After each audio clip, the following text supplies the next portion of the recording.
Imbes na ibenta, hinahayaan na lang daw mabulok ng ilang magsasaka ang ilan sa mga tanim nilang bell pepper dahil sa baba ng farm gate price nito. Ang tugon ng pamahalaan sa pagtutok ni Ivy Hernando ng GMA Regional TV, 1 North Central Luzon. Natutuyo at nabubulok na ang ilang tanim na bell pepper sa San Vicente, Ilocos Sur. Pinabayaan na raw yan ng mga magsasaka. Ang ilan, ibinenta na lang sa halagang 10 hanggang 20 piso kada kilo para mapakinabangan kahit paano. Sa ngayon, ayon sa ilang magsasaka, 50 pesos kada kilo ang farm gate price. Mababa sa dating 180 hanggang 250 pesos per kilo. Nasa 100 piso naman daw ang presyo kada kilo sa mga pamilihan.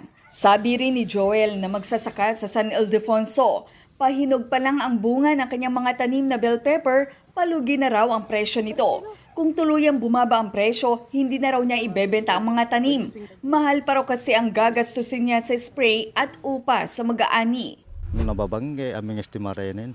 Ayon sa High Value Crops Coordinator, kakaunti ang nagtanim ng bell pepper kaya walang overproduction. Bumagsak ang presyo dahil daw sa mga trader. Kunti yung farmer natin, grower tungkol sa bell pepper.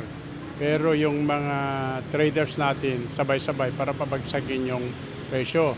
Bilang tugon sa mababang farm gate price, nakipag-ugnayan na ang Provincial Agriculture Office sa Agricultural Marketing and Agribusiness Department ng DA. Ito raw ang hahakot at bibili sa mga ani na magsasaka at direktang ibebenta sa seller. Yung mga consolidator na dito sa Ilocos Sur, siya na ang magde-deliver na doon. Kaya ang presyo nun, sir? Kaya yung presyo tatas kasi wala rin yung middleman eh.